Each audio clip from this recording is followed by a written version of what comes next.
Hello student, स्वागत है आपका आईसीटी वर्चुअल क्लासेस में। मैं हूं कविता, आपकी साइंस टीचर। उम्मीद करती हूं आप सभी अच्छे होंगे और स्वस्थ होंगे। क्लास कंटिन्यू करेंगे अपना क्वेश्चन पेपर, जिसमें हम 2024 का क्वेश्चन पेपर सॉल्व कर रहे थे। जैसे कि आपको पता है कि इसमें सिर्फ हम बायो वाला पोर्शन सॉल्व कर रहे हैं। कुछ क्वेश्चन सॉल्व कर चुके हैं, कुछ हमारे पास आगे आते हैं। प्रीवियस लेक्चर में जो लास्ट हमारे पास क्वेश्चन आया था वो हम सॉल्व कर रहे थे, क्वेश्चन नंबर 19। क्वेश्चन नंबर 19 जो आपका आया है वो कितने नंबर का है? 3 नंबर का आपके पास टोटल आता है। इसमें आपसे कहा गया है, क्वेश्चन आपके पास ऑप्शन में भी दिए गए हैं। सबसे पहले कहा गया है मानव उत्सर्जन तंत्र का स्वच्छ चित्र बनाइए तथा इसमें निम्नलिखित भागों को प्रदर्शित कीजिए। Draw a neat and clean diagram of human excretory system and level the following part. आपको क्या बनाना है? एक्सक्रीटरी सिस्टम बनाना है, जिसमें आपको बताना है वृक्क यानी कि किडनी, मूत्रवाहिनी यानी कि यूरेटर, मूत्राशय यानी कि यूरिनरी ब्लैडर। आपको 3 पार्ट यहाँ पर शो करने हैं। ठीक है, तो क्योंकि हम क्वेश्चन पेपर सॉल्व कर रहे हैं तो आप क्या करेंगे, पूरा डायग्राम बनाएंगे यहाँ पर और पूरी लेवलिंग हम यहाँ पर करेंगे। इसके अथवा में आपके पास एक और क्वेश्चन आता है, यानी कि या तो आप ऊपर वाला क्वेश्चन सॉल्व कीजिए या नीचे वाला सॉल्व कीजिए। इसमें आपसे पूछा गया है मानव हृदय का स्वच्छ चित्र बनाइए तथा इसमें निम्नलिखित भागों को प्रदर्शित कीजिए। Draw a neat and clean diagram of human heart and level the following part in it. आपको यहाँ पे बताना है राइट एट्रियम यानी कि दायां अलिंद, लेफ्ट वेंट्रिकल यानी कि बायां निलय, एरोटा यानी कि महाधमनी। ठीक है, दोनों आपके पास जो क्वेश्चन आए हैं वो आए हैं किसमें? ऑर्गन सिस्टम से रिलेटेड क्वेश्चन आए हैं। ठीक है, अब देखिए, सबसे पहले जो ये वाली इमेज आपको दिखाई गई है ये है आपके यहाँ पर एक्सक्रीटरी सिस्टम की, जिसमें आपने क्या क्या चीजें देखी है। सबसे पहले आपको यहाँ पर एरोटा दिखाया गया है, वेना कावा दिखाया गया। एरोटा आप जानते हैं, अगर आपने हार्ट के डायग्राम को समझा, चलिए इससे पहले हम थोड़ा हार्ट का डायग्राम यहाँ पर देख लेते हैं। ठीक है, ये आपका हार्ट का डायग्राम आ जाता है। ये वाला जो पोर्शन आपका आता है ये है आपका एट्रियम। ठीक है, ये वाला आपका एट्रियम आता है। ये जो नीचे वाला पोर्शन है ये वेंट्रिकल आता है इस प्रकार से। ठीक है, फिर से यहाँ वाले पोर्शन में फिर से आपके पास एट्रिया आया। ये वाला जो पोर्शन आपके पास आया है ये है एट्रिया वाला और ये वेंट्रिकल। तो लेफ्ट और राइट वेंट्रिकल में आप क्या कर देंगे, इन्हें डिवाइड कर देंगे। यहाँ ये राइट वाला पोर्शन है, ये लेफ्ट वाला पोर्शन होगा। Right atrium right ventricle, left atrium left ventricle. ठीक है, अब यहाँ पर जो ब्लड आता है, आपने कहा वेना कावा जो है, वेना कावा से जो ब्लड आएगा वो कहाँ पर आएगा? वो आता है आपकी राइट एट्रियम में। राइट एट्रियम से जो ब्लड जाएगा वो कहाँ जाएगा? आपका राइट वेंट्रिकल में जाएगा। ठीक है, राइट वेंट्रिकल से फिर से जो ब्लड होगा वो कहाँ पंप होगा? आपने कहा ये लंग्स में जाता है प्योरीफाई होने के लिए या ऑक्सीजनेटेड होने के लिए।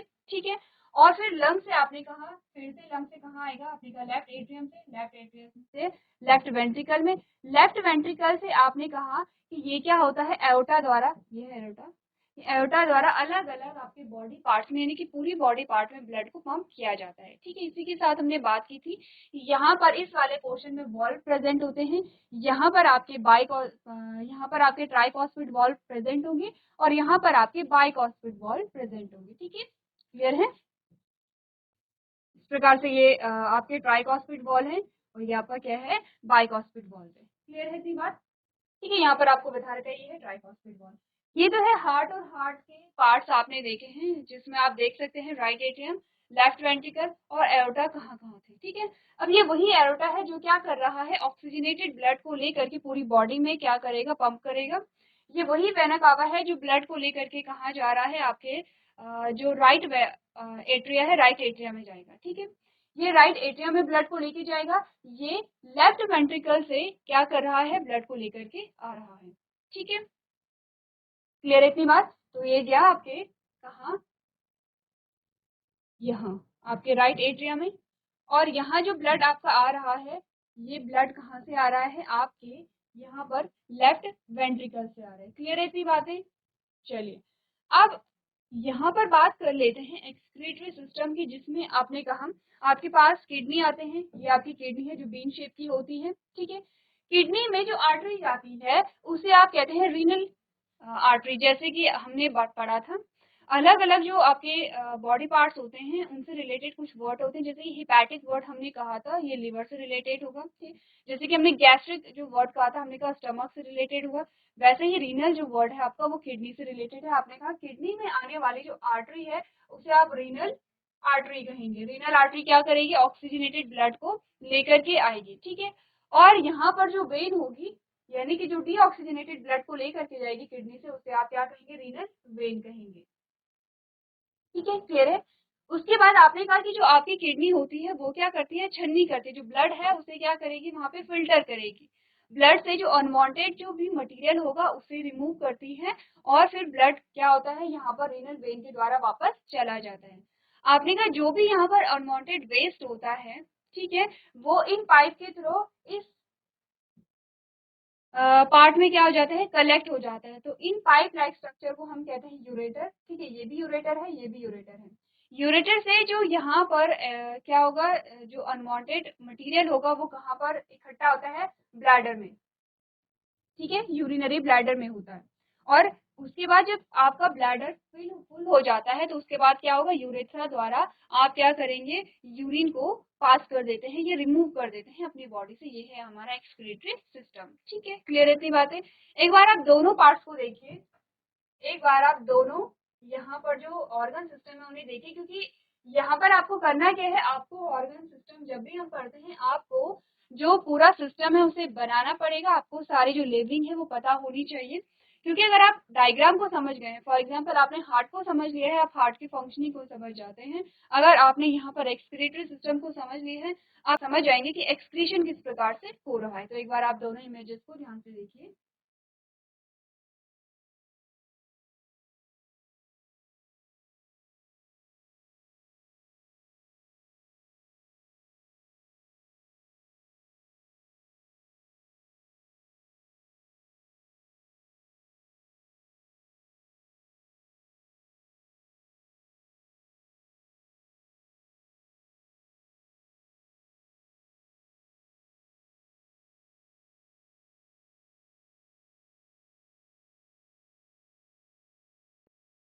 चलिए, तो नेक्स्ट क्वेश्चन देखते हैं। नेक्स्ट जो क्वेश्चन आपके पास आया है उसमें आपसे क्या पूछ रहे हैं। नेक्स्ट जो क्वेश्चन है क्वेश्चन नंबर 26 है, और ये जो क्वेश्चन आपके पास आया है ये 4 नंबर का आपके पास है। ठीक है, क्योंकि आपके पास इस क्वेश्चन के 4 खंड दिए गए हैं। क्वेश्चन नंबर 26 4 भागों में डिवाइड है, सारे क्वेश्चन एक एक नंबर के यहाँ पर आपके पास आते हैं। देख लेते हैं क्या क्या क्वेश्चन आपके पास आए हैं। सबसे पहले जो क्वेश्चन नंबर 26 का क खंड है उसमें आपसे पूछा गया है, किन्हीं दो यौन संचारित रोगों के नाम लिखिए, यानी कि name any two sexual transmitted disease. ठीक है, जैसे आप एसटीडी के नाम से भी जानते हैं, यानी कि ऐसी डिजीज जो कैसे होती हैं, यहाँ पर जो कैसी हैं, सेक्सुअली ट्रांसमिटेड है। ठीक है, सेकंड ख में आपसे पूछा गया हमारे आमाशय में अम्ल की भूमिका क्या है। ठीक है, यानी कि what is the role of acid in our stomach. तीसरा है अवटु ग्रंथि से स्रावित हार्मोन का नाम लिखिए, right the name of hormone secreted from the thyroid gland. ठीक है, और लास्ट इसमें कहा गया जो खंड आपके पास आता है, मधुमेह के कुछ रोगियों की चिकित्सा इंसुलिन का इंजेक्शन देकर क्यों की जाती है, यानी कि why are some patients of diabetes treated by giving injection of insulin। सबसे पहले खंड क से स्टार्ट करते हैं, जो यौन संचारित रोग हैं उनके नाम लिखने। आपको सिर्फ 2 रोगों के नाम पूछे गए हैं। आप जब क्वेश्चन पेपर सॉल्व कर रहे होंगे, यानी कि जब आप क्या कर रहे होंगे, एग्जाम दे रहे होंगे, तब आप सिर्फ 2 ही यहाँ पे रोगों के नाम लिखेंगे। लेकिन अगर आप क्वेश्चन पेपर सॉल्व करें तो 2 से ज्यादा, एटलीस्ट आपको 5 नाम याद होने चाहिए। ठीक है, इसमें एक टेबल आपके पास आती है जिसमें ये डिजीज है, पैथोजन है, ठीक है, जो डिजीज कॉजिंग होंगे, और टाइप्स ऑफ पैथोजन है। ठीक है, अगर हो सके तो इस वाले कॉलम को भी आप लोग कुछ कुछ में देख लीजिएगा। अगर ये वाला कॉलम आपको याद नहीं होता है तो इन 2 को आप याद रखेंगे, जैसे कि गोनोरिया है, सिफिलिस है, ठीक है, क्लेमाइडियासिस है, जेनाइटल हर्प्स है, जेनाइटल वॉन्स है, ट्राइकोमोनाइसिस है, हेपेटाइटिस बी है, एड्स है। ठीक है, जो कि बैक्टीरिया, वायरस, प्रोटोजोन, वायरस, इन वायरस, इनसे होता है। ठीक है, यहाँ पर पैथोजन के नाम लिखे गए हैं, जैसे कि आपको एड्स के बारे में पता होगा, ह्यूमन इम्यूनोडेफिशिएंसी वायरस की वजह से होता है। ठीक है, जैसे कि आपने कहा ट्राइकोमोनाइसिस किसकी वजह से होता है, ट्राइकोमोनास वैजिनैलिस से। जैसे कि आपने कहा हेपेटाइटिस बी किससे होता है, हेपेटाइटिस बी वायरस से। ठीक है, जैसे कि आपने कहा कि सिफिलिस किससे होता है, ट्रिपैनोमा पैलिडियम से होता है। तो जो कुछ कुछ नाम है जिन्हें आप याद रख सकते हैं उन्हें आप याद रख सकते हैं। ठीक है, अदरवाइज आप डिजीज और टाइप्स ऑफ पैथोजन को यहाँ पर ध्यान में रखेंगे। अब टाइप्स ऑफ पैथोजन और पैथोजन में क्या डिफरेंस है, मैंने कहा यहाँ पर ह्यूमन इम्यूनो डेफिशिएंसी वायरस, जिसे आप HIV भी कहते हैं, वो एक प्रकार का क्या है, वायरस है। ठीक है, जैसे कि हमने यहाँ पर कहा कि जो हेपेटाइटिस बी वायरस है वो भी क्या है, एक वायरस है। ठीक है, तो इसी प्रकार से आपको टाइप्स ऑफ पैथोजन बताए गए हैं, आपको नोट कर लीजिए। जो जो आपको इजी लगते हैं, जो आप याद कर सकते हैं, उन्हें आप यहाँ पर नोट कर लीजिए। उसके बाद सेकंड क्वेश्चन हमारे पास आता है, जिसमें हम बात करेंगे यहाँ पर हमारे आमाशय में अम्ल की क्या भूमिका है, एसिड का फंक्शन यहाँ पर देखेंगे, एसिड का नाम भी यहाँ पर देखेंगे। तो उससे पहले आप इसके नाम लिख लीजिए।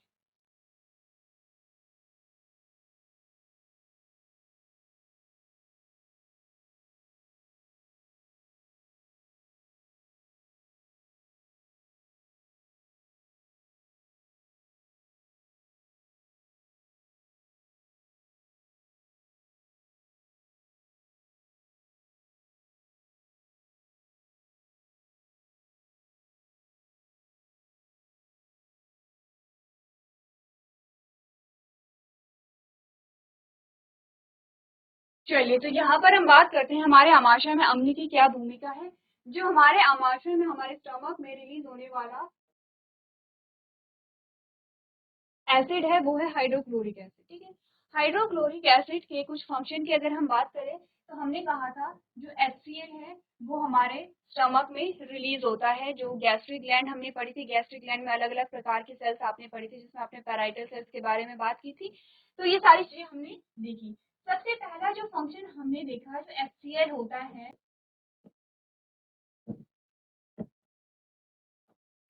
पेप्सिनोजेन को क्या करेगा, पेप्सिन में कन्वर्ट करेगा। अब ये जो पेप्सिन है ये क्या करेगा, किसमें इंपॉर्टेंट है, ये डाइजेशन ऑफ प्रोटीन। ये क्या करेगा, प्रोटीन का डाइजेशन करेगा। ठीक है, क्योंकि पेप्सिनोजन हमने कहा, क्योंकि पेप्सिनोजन क्या था, इनएक्टिव फॉर्म थी, इनएक्टिव था। और आपने कहा जो पेप्सिन है वो कैसा है, एक्टिव है। जब तक पेप्सिनोजन एक्टिव नहीं हो जाता है तब तक ये प्रोटीन का डाइजेशन नहीं कर सकता है। तो आप कह सकते हैं कि यहाँ पर जो HCl है वो प्रोटीन के डाइजेशन में इंपॉर्टेंट रोल प्ले कर रहा है। कैसे किया इसने, इसने क्या किया, पेप्सिनोजन को जो इनएक्टिव फॉर्म थे उसे पेप्सिन में कन्वर्ट किया, एक्टिव फॉर्म में इससे कन्वर्ट किया। सेकेंड जो फंक्शन होता है, आपने कहा ये क्या करता है, एसिडिक मीडियम प्रोवाइड कराता है।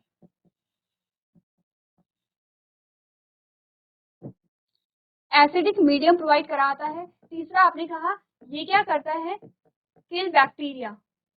कौन से बैक्टीरिया, जो हार्मफुल बैक्टीरिया होते हैं, जो हानिकारक बैक्टीरिया होते हैं, उन्हें क्या करता है, किल करता है, उन्हें नष्ट करता है। ठीक है, तो ये कुछ फंक्शंस होते हैं HCl के, हाइड्रोक्लोरिक एसिड के, जो क्या करेगा, आपने कहा जो डाइजेशन में इंपॉर्टेंट रोल प्ले करता है। कहाँ पर सिक्रीट होता है, आपने कहा ये होगा आपके स्टमक में।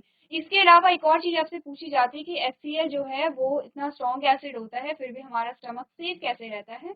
हमने कहा क्योंकि म्यूकस रिलीज होता है, म्यूकस क्या करता है, स्टमक की वॉल की सुरक्षा करता है हाइड्रोक्लोरिक एसिड से। ठीक है, इसके बाद नेक्स्ट जो क्वेश्चन हमारे पास आया है कि जो थायराइड ग्लैंड है, थायराइड ग्लैंड से रिलीज होने वाला जो हार्मोन है वो है थायरोक्सिन। ठीक है, वो होगा थायरोक्सिन। अब थायरोक्सिन का फंक्शन क्या है ये आप लोग एक बार पढ़ेंगे। ठीक है, थायराइड जो ग्लैंड है आपकी कहाँ पर होती है, आपकी नेक में प्रेजेंट होती है थायराइड, यहाँ पर आपकी थायराइड ग्लैंड प्रेजेंट होती है। थायराइड ग्लैंड से क्या होता है, थायरोक्सिन रिलीज होता है। ठीक है, थायरोक्सिन अगर यहाँ पर कम पड़ गया है या वो कम रिलीज हो रहा है, उसकी कमी से होने वाला रोग कौन सा होता है वो आप देखेंगे। तो यहाँ पर ये सारी चीजें आप एक बार देख लीजिए। नेक्स्ट आपके पास क्वेश्चन आता है कि मधुमेह के कुछ रोगियों का जो इलाज होता है वो इंसुलिन के इंजेक्शन देकर ही क्यों किया जाता है, क्योंकि सबसे पहले तो मधुमेह क्यों होता है उसका रीजन हमें पता होना चाहिए। आपने कहा डायबिटीज तब होता है जब यहाँ पर ब्लड शुगर लेवल जो होता है वो ज्यादा हो जाता है। आपने कहा जहाँ पर जो ब्लड शुगर लेवल है वो कैसा होता है, हाई हो जाता है, यानी कि आपके ब्लड में जो शुगर है उसकी प्रेजेंस बहुत ज्यादा है, आवश्यकता से अधिक है, तब आपको मधुमेह यानी कि डायबिटीज की स्थिति देखने को मिलती है। हमने कहा कि इंसुलिन का जो फंक्शन होता है वो क्या होता है, हमने इंसुलिन पढ़ा था और ग्लूकागॉन पढ़ा था। इंसुलिन में हमने कहा था इंसुलिन क्या करता है, जो आपके ब्लड में जो शुगर होता है उसे कैप्चर करके उसे स्टोर कर लेता है, जो एक्स्ट्रा शुगर होती है उसे कैप्चर करके स्टोर कर लेता है। जब कभी हमारा ब्लड शुगर लेवल अगर कम हुआ तो तब वो जो स्टोर शुगर रहती है उसे क्या किया जाता है, फिर से ब्लड में ऐड किया जा सकता है। अगर यहाँ पर इंसुलिन की कमी हो जाती है तो जो आपका शुगर लेवल है वो बढ़ता चला जाएगा, क्योंकि यहाँ पर अब शुगर लेवल को संग्रह करने के लिए या स्टोर करने के लिए या कैप्चर करने के लिए इंसुलिन नहीं है। तो धीरे धीरे आप देखेंगे आपका ब्लड शुगर लेवल बढ़ता चला जाता है। तो आप क्या करेंगे, इंसुलिन का इंजेक्शन देंगे। इससे क्या होगा, इंसुलिन फिर से क्या होगा, आपकी बॉडी में आ जाएगा और इंसुलिन फिर से अब जो शुगर है उसे कैप्चर करने लगेगा और आपका जो ब्लड शुगर लेवल है वो वहां पर बैलेंस हो जाएगा। ठीक है, इजी है, ये सारी चीजें आप लोग कर सकते हैं।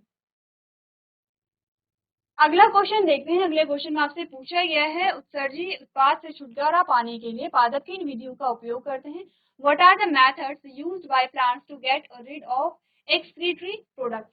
क्वेश्चन नंबर 27 4 नंबर का आता है, 2 खंडों में है, यानी कि ये भी 2 नंबर का क्वेश्चन है और ये भी 2 नंबर का क्वेश्चन है। क्वेश्चन नंबर 2 में आपके मेंडल्स के लॉ पूछे गए हैं। सबसे पहले हम खंड क को यहाँ पर डिस्कस करेंगे कि जो प्लांट्स है वो किस प्रकार से क्या करेंगे, एक्सक्रीशन करेंगे। सबसे पहले हमने बात की थी कि जो ह्यूमंस होते हैं उसमें एक्सक्रीटरी सिस्टम के बारे में हमने बात की थी, वो आपने पढ़ा। अब प्लांट्स के बारे में बात करते हैं। आपने कहा plants have no special organs for the removal of waste, the excretory products in the plants are eliminated from the plant body by different mechanism. आपने कहा प्लांट के पास कुछ अलग से एक्सक्रीटरी सिस्टम नहीं है, जैसे कि हमने देखा था कि हमारे पास किडनी है, ठीक है, यूरेटर है, गॉल ब्लैडर हमारे पास आते हैं। तो किडनी के पास अलग से कोई उत्सर्जी अंग नहीं होते हैं। ये क्या करते हैं, उत्सर्जी पदार्थ को अलग अलग तरीके से अपनी बॉडी से रिमूव करते हैं। The waste product of respiration and photosynthesis are used as a raw material for each other. ठीक है, आपने कहा कि यहाँ पर जो वेस्ट प्रोडक्ट होता है, रेस्पिरेशन, श्वसन और फोटोसिंथेसिस का जो वेस्ट प्रोडक्ट होता है उसे as a raw material, as a कच्ची सामग्री के रूप में प्रयोग किया जाता है। Oxygen gas produced as a by product of photosynthesis is used up during the respiration and carbon dioxide produced during respiration is used up during photosynthesis. आपने कहा कि जब फोटोसिंथेसिस होता है तो यहाँ पर जो ऑक्सीजन होता है वो बाय प्रोडक्ट होगा। इस ऑक्सीजन का यूज कब किया जा सकता है, जब रेस्पिरेशन होती है। जब रेस्पिरेशन होती है तब CO2 रिलीज होती है। CO2 का यूज कब किया जा सकता है, जब फोटोसिंथेसिस होती है। तो आप देख रहे हैं कि एक साइकिल यहाँ पर चल रही है। ठीक है, चलिए नेक्स्ट हमने कहा excretion is carried out in the plant in the following veg. आपने कहा जो एक्सक्रीशन होता है वो निम्नलिखित तरीके से हो सकता है, जैसे कि the gases waste oxygen, carbon dioxide and water vapour are remove through the stomata of leaf and lenticels of stems. अब देखिए हमने बहुत बार बात की है किसके बारे में, गैसेस एक्सचेंज के बारे में हमने बात की है, ये उसी की बात करता है। लेकिन हमने कहा some waste product collect in the leaves and bark and bark of trees. When the leaves and bark are shed, the waste are eliminated. अब एक एक करके चीजों को डिस्कस करते हैं। सबसे पहले इस वाले पॉइंट को डिस्कस करते हैं जिसमें हम बात करें गैसेस एक्सचेंज की। आपने यहाँ पर एक इमेज देखी है, इसे देखे आप समझ गए होंगे हम किस चीज की बात कर रहे हैं। स्टोमेटा कहाँ पे प्रेजेंट होते हैं, लीफ में। कुछ स्टोमेटा स्टेम में भी प्रेजेंट हो सकते हैं, लेकिन कम, बहुत कम मात्रा में होते हैं। आपने कहा जो यहाँ पर स्टोमेटा होते हैं उसमें कुछ फोर्स पाए जाते हैं, जैसे आप क्या कहते हैं, लेंटिसेल्स कहते हैं। आपने कहा स्टोमेटा है, स्टोमेटा क्या करेगा, यहाँ पर जो गैसेस एक्सचेंज है उसमें मदद करेगा, यानी कि CO2 और जो ऑक्सीजन यहाँ पर है उसके विनिमय में मदद करेगा। यहाँ पर ट्रांसपिरेशन हो रही है तो उसमें भी स्टोमेटा ही मदद करता है। हमने देखा था स्टोमेटा की ओपनिंग एंड क्लोजिंग कैसे हो रही है। ठीक है, आपको यहाँ पर अलग अलग सेल्स दिखाई गई है, जैसे कि ये सब्सिट्यूटरी सेल्स है, ये आपको गार्ड सेल्स दिखाई गई है, ये आपको स्टोमेटा दिखाया गया है, जो कि क्या करेगा, यहाँ पर गैसीय विनिमय या फिर हमने कहा वाष्पोत्सर्जन में मदद करेगा। पहली लाइन आपको यही कह रही है कि gases waste oxygen, carbon dioxide and water vapour. Water vapour क्या होगा, जब ट्रांसपिरेशन होती है तो आपने का जो पानी होगा वो गैसीय रूप में पौधे से बाहर निकल जाता है, जिसे आप ट्रांसपिरेशन भी कहते हैं। Are remove from through the stomata of leaf and lenticels of stems. ठीक है, इनके द्वारा क्या होगा, ये रिमूव होता है। सेकेंड आपको बोला गया है कि कुछ और जो वेस्ट होते हैं वो क्या होते हैं, जो लीफ होती है, जो पत्ती होती है, पत्ती और जो पेड़ की छाल होती है जिसे आप बार कहते हैं, उसमें क्या हो जाते हैं, कलेक्ट हो जाते हैं। अब आप देखते हैं कि सीजन वाइज क्या होता है, जो पत्तियां झड़ जाती हैं और जो बार्क होती है वो भी पेड़ से अलग हो जाती है, तो उसी रूप में जो वेस्ट होता है वो भी प्लांट का अलग हो जाता है। नेक्स्ट पॉइंट में आपने क्या समझा? Some waste products are re-rendered harmless and then stored in the plant body as a solid body। जैसे कि आपने कहा कि कुछ ऐसे भी वेस्ट होते हैं कि जो कैसे होते हैं, यहाँ पर आपने कहा हार्मलेस होते हैं और वो प्लांट बॉडी में क्या हो जाते हैं, एकत्रित हो जाते हैं, जैसे कि टैनिन्स हो गया, रेनिन्स हो गया, गम हो गया, रबर हो गया है, essential oils and some such waste. ये भी क्या होते हैं, प्लांट के वेस्ट होते हैं जिन्हें हम अपने इस्तेमाल के लिए यूज करते हैं अलग अलग तरीकों से। जैसे कि हम रेजिन की बात करें, गम की बात करें, रबर की बात करें, ऑयल की बात करें, इन सारी चीजों का हम किसी न किसी रूप में इस्तेमाल करते हैं। The oil produced from the orange, eucalyptus and jasmine, latex from the rubber tree, papaya tree and gums from the coke, acacia and different forms of stored waste products. Sometimes these products are even excreted into the soil। आपको बताया कि oil कहाँ कहाँ से release हो रहा है, ठीक है। उसके बाद आपने कहा लेटेक्स कहाँ कहाँ से रिलीज हो रहा है, ठीक है। गम कहाँ कहाँ से रिलीज हो रहा है, इसके आपको क्या दिए गए हैं, एग्जाम्पल दिए गए हैं। और आपने कहा इन्हीं रूपों में जो प्लांट है, प्लांट का जो वेस्ट मटेरियल है वो बॉडी से बाहर निकल जाता है। तो हम कह सकते हैं कि अगर हम एक्सक्रीटरी सिस्टम को देखें, किसमें, ह्यूमन में और प्लांट में, दोनों के कंपैरिजन में जो ह्यूमन होते हैं उनका जो एक्सक्रीटरी सिस्टम है या एक्सक्रीशन का जो तरीका है वो थोड़ा डिफिकल्ट होता है, क्योंकि प्रॉपर एक क्या बना रखा है, यहाँ पर ऑर्गन सिस्टम बना रखा है। अगर हम प्लांट्स की बात करें, हमने कहा प्लांट्स में बहुत अलग अलग तरीके होते हैं यहाँ पर जो वेस्ट प्रोडक्ट है उसे बाहर निकालने के। एक बार आप लोग देखिए, जो हमने खंड क को देखा है, खंड ख में आपसे पूछा ये मेंडल के प्रयोगों से कैसे पता चला कि विभिन्न लक्षण स्वतंत्र रूप से वंशानुगत होते हैं, यानी कि how do Mendel's experiment shows the trait are inherited independently. एक बार आप इस आंसर को पढ़िए, उसके बाद हम मेंडल्स के लॉ को यहाँ पे समझेंगे, जिससे रिलेटेड क्वेश्चन आपके पास आया है।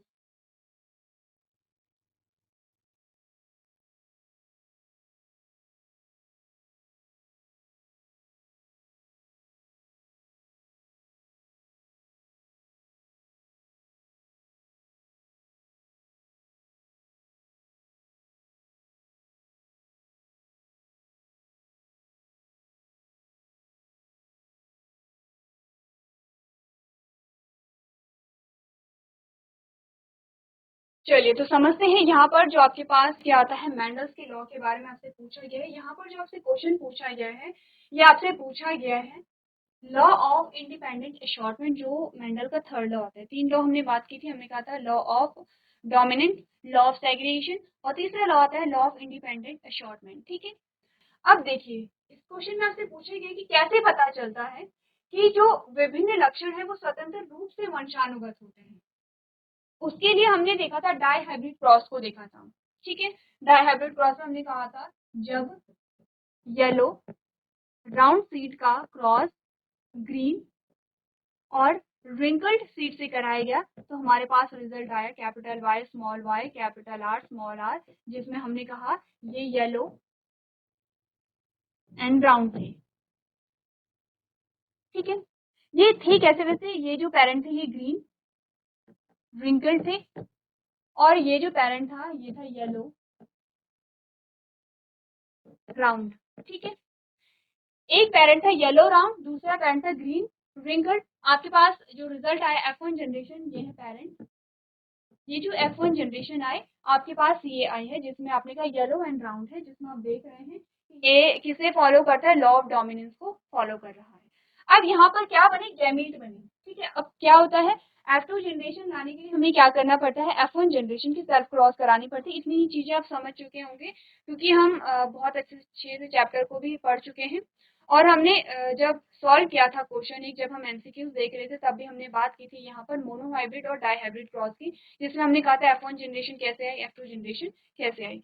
हमने कहा यहाँ पर जब गैमीट बने तो कितनी गैमीट बनी, capital Y capital R capital Y small R small Y capital R small Y small R, ये बने हैं किसकी, इसके गैमेट। लेकिन इसका क्रॉस किससे कराया गया है, सेल्फ क्रॉस करा रहे हैं। तो हमने कहा F1 जनरेशन के बीच में हमने क्रॉस कराया, तो इससे भी 4 गैमेट यहाँ पर बने हैं इस प्रकार से।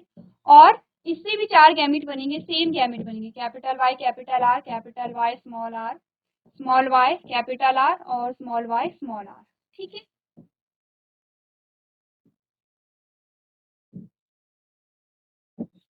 अब ये आपका डाइहाइब्रिड क्रॉस आ जाता है। आपको करना क्या है, एज इट इज इसे ऐसे नोट कीजिए और आपको ये सॉल्व करके घर से करके लेके आना है। हम अभी फोकस करेंगे आपके क्वेश्चन पे। क्वेश्चन आपसे ये नहीं पूछा गया है कि डाइहाइब्रिड क्रॉस में रेशियो आपके पास क्या आया, या फिर क्या हुआ जब आपने येलो राउंड जो सीड वाला प्लांट था उसे आपने क्रॉस कराया है ग्रीन रिंकल्ड सीड वाले पौधे से, तो आपके पास F2 जनरेशन में क्या रिजल्ट आए, ये आपसे नहीं पूछा गया। आपसे पूछा गया है कि यहाँ पर कैसे कोई लक्षण स्वतंत्र रूप से क्या होते हैं, इनहेरिट होते हैं from one generation to other generation. अब देखिए, हमने कहा यहाँ पर 4 गैमेट ये बने हैं, इससे इस पेरेंट के ये गैमेट बने हैं और इस पेरेंट के ये गैमेट बने हैं। यहाँ पर क्योंकि ये किसी के कंट्रोल में नहीं है, ऐसा नहीं होगा कि आप चाहेंगे कि इन दोनों का ही क्रॉस हो तो आपके पास क्या आएगी, फिर एक नई जनरेशन आएगी, या फिर आप चाहते हैं इसको और इसका क्रॉस हो, ऐसा नहीं हो सकता है। आपको बताया गया है इस लॉ में कि यहाँ पर ये गैमेट स्वतंत्र है कि ये इससे क्रॉस हो, या ये इससे क्रॉस हो, या ये इससे क्रॉस हो, या ये इससे क्रॉस हो। आपने कहा 4 पॉसिबिलिटीज हो सकती हैं और 4 पॉसिबिलिटी है, इसीलिए आप 4 यहाँ पर क्या बनाते हैं, 4 बोर्ड बनाते हैं और 4 ही आपके पास रिजल्ट हम बनाते हैं। ठीक है, हमने यहाँ पर टोटल जो आपके पास रिजल्ट आते हैं वो 16 रिजल्ट आते हैं और सारे 16 जो रिजल्ट होते हैं वो यहाँ पर किससे बेस्ड होते हैं, आपने कहा पॉसिबिलिटी से बेस्ड होते हैं। यानी कि हमने कहा कि ये गैमेट स्वतंत्र है कि वो इन चारों में से किसके साथ फ्यूज होगा, या हमने कहा ये गैमेट स्वतंत्र है कि ये इन चारों में से किसके साथ फ्यूज होगा। इतना आप समझते हैं कि ये वाले जो गैमेट हैं ये इनसे फ्यूज होंगे, इतना आप समझते हैं। आपने कहा ये चारों ही स्वतंत्र हैं कि इन चारों में से इन्हें किसके साथ फ्यूज होना है, ये चारों ही स्वतंत्र हैं कि इनमें से इसे किसके साथ फ्यूज होना है। इसका मतलब क्या है कि जो कैरेक्टर है वो स्वतंत्र रूप से क्या हो रहे हैं, आगे की जनरेशन में पास हो रहे हैं, है, क्योंकि यहाँ पर कोई भी किसी भी प्रकार का कंट्रोल नहीं है। जो कैरेक्टर है वो स्वतंत्र रूप से आगे इनहेरिट हो रहे हैं। यही सेम चीज जो अप्लाई होती है ह्यूमन पे भी होती है। कहा जाता है कि यहाँ पर मेल और फीमेल होना किस पे डिपेंड करता है, हमने कहा डिपेंड किसी पे नहीं करेगा, लेकिन हाँ इतना होता है कि जो मेल के क्रोमोसोम होते हैं, क्योंकि वो क्या है यहाँ पर होमोजाइगस क्रोमोसोम नहीं होते हैं, हेटेरोजाइगस होता है, XY होता है। तो हमने कहा कि यहाँ पर डिपेंड करता है कि X फ्यूज हुआ तो फीमेल होगी, Y फ्यूज हुआ तो मेल होगा। लेकिन ये भी क्या होते हैं, आपने कहा ये भी नेचुरली होता है। ठीक है, ये भी क्या किसी की कंट्रोल में नहीं है, स्वतंत्र रूप से ये जो क्रॉस होंगे, क्योंकि गैमीट यहाँ पर स्वतंत्र होते हैं। जैसे कि यहाँ पर ये सारे गैमीट है कि इन्हें किसके साथ फ्यूज होना है, इसीलिए हम इतने सारे रिजल्ट बना रहे हैं। हमने कहा हो सकता है कि ये इसके साथ फ्यूज हो तो ये वाला रिजल्ट हमारे पास आएगा, हो सकता है ये इसके साथ फ्यूज हो तो ये वाला रिजल्ट आएगा, हो सकता है कि ये इसके साथ फ्यूज हो तो ये रिजल्ट आएगा, हो सकता है ये इसके साथ फ्यूज हो तो ये रिजल्ट आएगा। ठीक है, तो इसीलिए हम कहते हैं जो आपको लॉ ऑफ इंडिपेंडेंट अशॉर्टमेंट जो लॉ है या फिर स्वतंत्र अपव्यूहन का जो नियम है वो यही बताता है कि यहाँ पर जब गैमीट बनते हैं तो गैमीट स्वतंत्र होते हैं कि उसे किस गैमीट के साथ फ्यूज होना है। क्लियर है इतनी बातें? तो आप लोग एक बार इसे नोट कर लीजिए, जो कि आपको होमवर्क में करना है, आपको चेकर बोर्ड पूरा यहाँ पर करना है।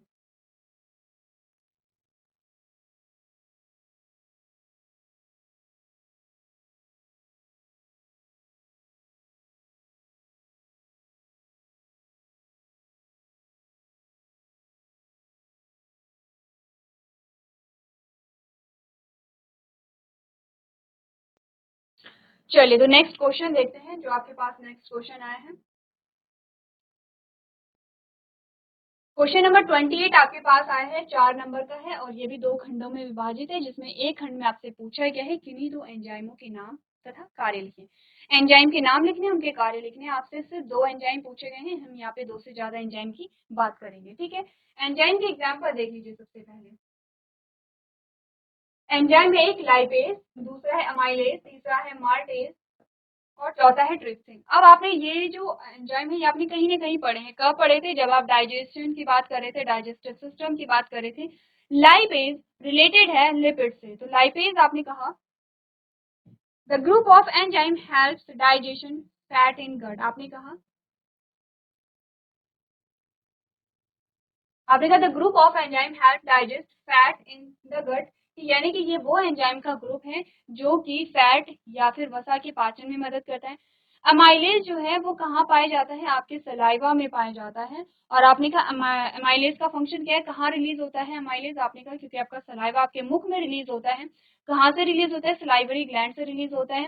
क्या करेगा, कार्बोहाइड्रेट का डाइजेशन करता है। तो आपने कहा इन the saliva amylase help change starch into sugar. तो आपने कहा कि जो ये क्या करता है, जो कार्बोहाइड्रेट है उसे सिंपल कार्बोहाइड्रेट में कन्वर्ट करता है। माल्टेज की बात करें, आपने कहा this also occurs in the saliva and breaks the sugar maltose into the glucose. Next है ट्रिप्सिन। आपने कहा these enzymes break protein down into amino acid in the small intestine। ठीक है, क्लियर इतनी बातें। तो ये हमने बात की है किसकी, एंजाइम्स की।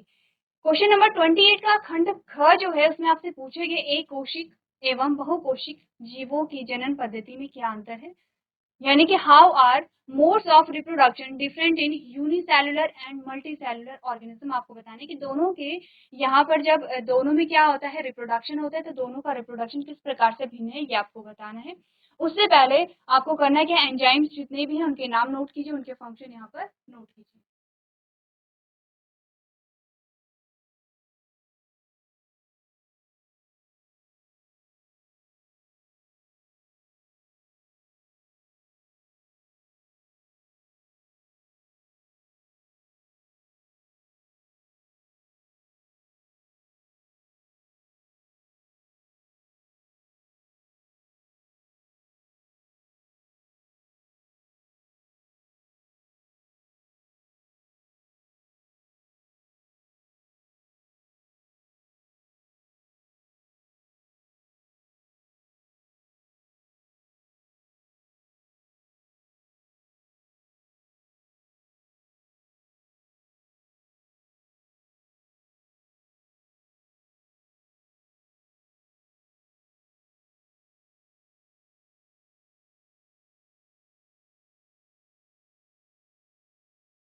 चलिए, तो यहाँ पर खंड ख में आपसे जो पूछा गया था वो आपसे कहा गया था कि आपको यूनिसेलुलर और मल्टीसेलुलर में जो रिप्रोडक्शन होता है यानी कि प्रजनन होता है उसमें क्या अंतर है वो आपको बताना था।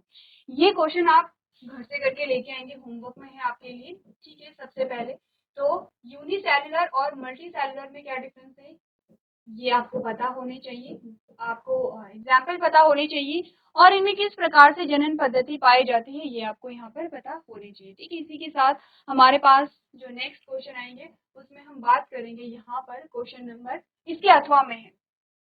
क्वेश्चन नंबर 28 के अथवा में आपके पास या तो ये क्वेश्चन आप सॉल्व करेंगे या ये क्वेश्चन आपके पास आया है जिसमें खंड क और ख में ये भी डिवाइडेड है। इसमें आपसे पूछा गया फोटोट्रॉपिज्म के बारे में, ये क्वेश्चन पूछता है फोटोट्रॉपिज्म के बारे में, और यहाँ पर स्वपोषी और विषमपोषी के बारे में बात होती है जिसे कि हम अपने नेक्स्ट लेक्चर में यहाँ पर कंटिन्यू करेंगे। तो यहाँ पर आपको क्या करना है, एक बार आप अपना होमवर्क जो है वो नोट करें।